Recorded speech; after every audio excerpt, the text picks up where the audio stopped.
سلام دوستو تاریخ میں کچھ جنگیں ایسی ہوتی ہے جو صدیوں تک قوموں کی بنیادیں ہلا دیتی ہے۔ کچھ لڑائیاں صرف زمین کے لیے نہیں لڑی جاتی بلکہ حق اور باطل کے درمیان فیصلہ کرتی ہے۔ کچھ معرکے ایسے ہوتے ہیں جن کے بعد تہذیبیں بدل جاتی ہے، سلطنتیں ڈوب جاتی ہے اور دنیا نئے راستوں پر چل پڑتی ہے۔ اور انہی معرکوں میں ایک ایسا نام ہے جسے نہ صرف مسلمان یاد رکھتے ہیں بلکہ دنیا بھر کے ملٹری اکیڈمیز آج بھی اس کا تجربہ کرتی ہے۔ جی ہاں، آج ہم بات کریں گے جنگ یرموک کی،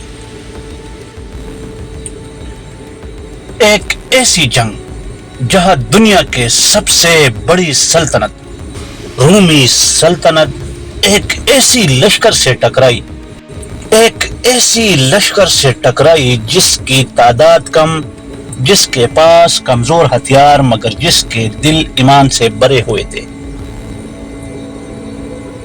دوستو، آپ نے یرموک کے بارے میں بہت کچھ سنا ہوگا۔ کچھ لوگ کہتے ہیں رومی 10 لاکھ تھے، کچھ لوگ کہتے ہیں مسلمان صرف چند ہزار تھے، کچھ لوگ کہتے ہیں جنگ ایک دن کی تھی، مگر حقیقت کیا ہے؟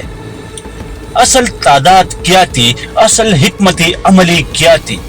6 دن کی جنگ کس طرح لڑی گئی؟ خالد بن ولید رضی اللہ عنہ نے وہ کون سی چال کھیلی کہ رومی سلطنت ایک ہی معرکے میں مفلوج ہو گئی؟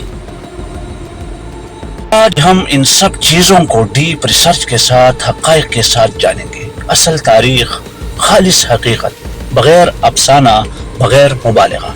تو آئیے جنگ یرموک کے مکمل داستان شروع کرتے ہیں۔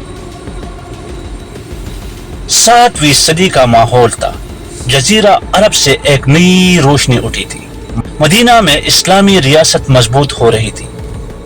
ادھر دنیا کی سب سے طاقتور حکومت رومی سلطنت اپنی داخلی جنگوں، بدعنوانی، بھاری ٹیکس اور سیاسی انتشار میں کمزور ہو چکی تھی۔ شام کے علاقے میں رومی گورنر مقامی لوگوں پر سخت ظلم کرتے تھے۔ وہ ٹیکس ایسے لگاتے تھے جیسے لوگ غلام ہوں۔ اسی دوران مسلمان جب شام کی سرحدوں تک پہنچے تو مقامی عرب قبائل نے پہلی بار کسی طاقت سے امید محسوس کی۔ رومیوں نے اس امید کو بغاوت سمجھا۔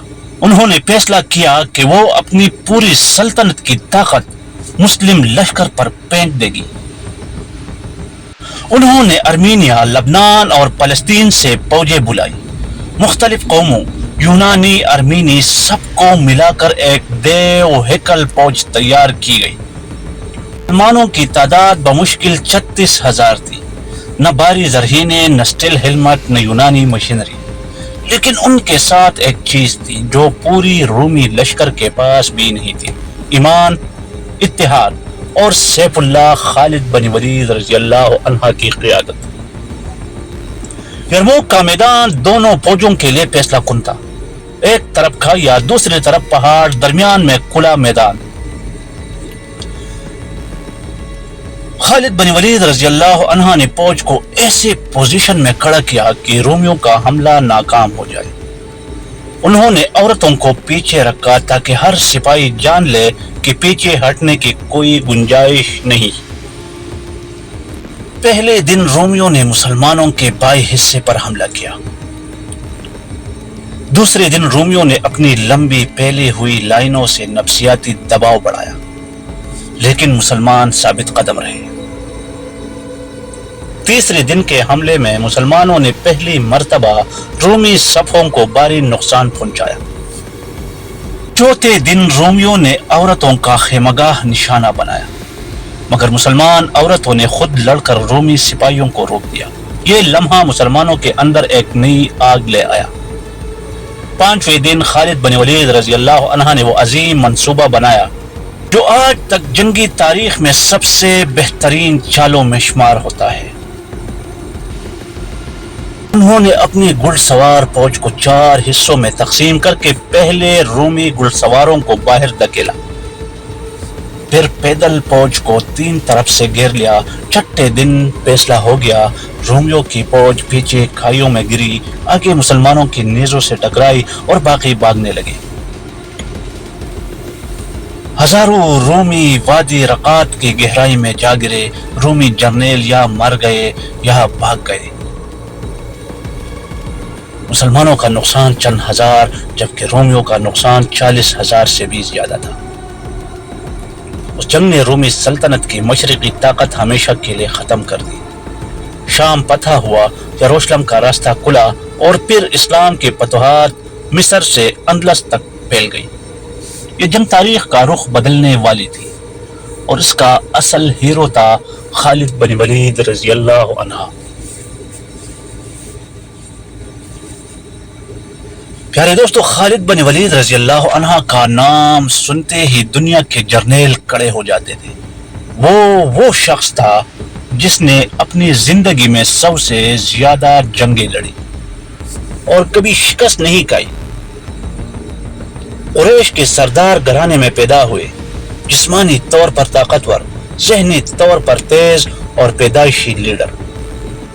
اسلام قبول کرنے سے پہلے بھی وہ عرب کے بہترین سپہ سالار سمجھے جاتے تھے۔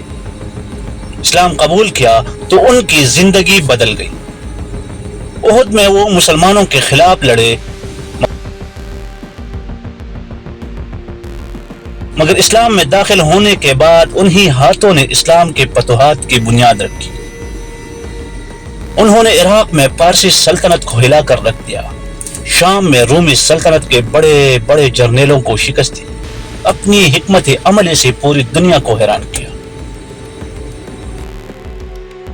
یرموک کے دن جب رومیوں کی تعداد زیادہ، ہتھیار زیادہ، تو خالد بن ولید رضی اللہ عنہ نے صرف حکمت عملی سے پوری رومی لشکر کو زمین بوس کر دیا۔ یہ وہ شخص تھا جس نے کہا تھا، میں نے ہر میدان میں موت تلاش کی، لیکن موت مجھے میدان جنگ سے دور بستر پر مل رہی ہے، کاش میں شہید ہوتا۔ دنیا نے آج تک خالد جیسا جرنیل نہیں دیکھا اور شاید کبھی دیکھے بھی نہ۔ دوستو، جنگ یرموک کوئی عام جنگ نہیں تھی۔ یہ وہ لمحہ تھا جب دنیا نے دیکھا کہ تعداد سب کچھ نہیں ہوتی، اصل طاقت ایمان، جذبہ اور صحیح قیادت ہوتی ہے۔ رومی سلطنت دنیا کی سب سے بڑی سپر پاور تھی، لیکن چند ہزار مسلمان ان کے سامنے ایسے کھڑے ہو گئے جیسے ہمالیہ کی چٹان ہو۔ اس جنگ نے تاریخ بدل دی، نقشے بدل دیے اور دنیا کو یہ دکھایا کہ جب انسان اللہ پر بھروسہ کر کے کھڑا ہو جائے تو دنیا کی کوئی طاقت اسے روک نہیں سکتی۔ پیارے دوستو، آخر میں ایک بات یاد رکھیے، جیت ہمیشہ اللہ دیتا ہے اور اللہ ہمیشہ اسی قوم کو عزت دیتا ہے جو حق پر کھڑی ہو۔ پیارے دوستو، اگر ویڈیو پسند آئے تو لائک اور شیئر ضرور کریے۔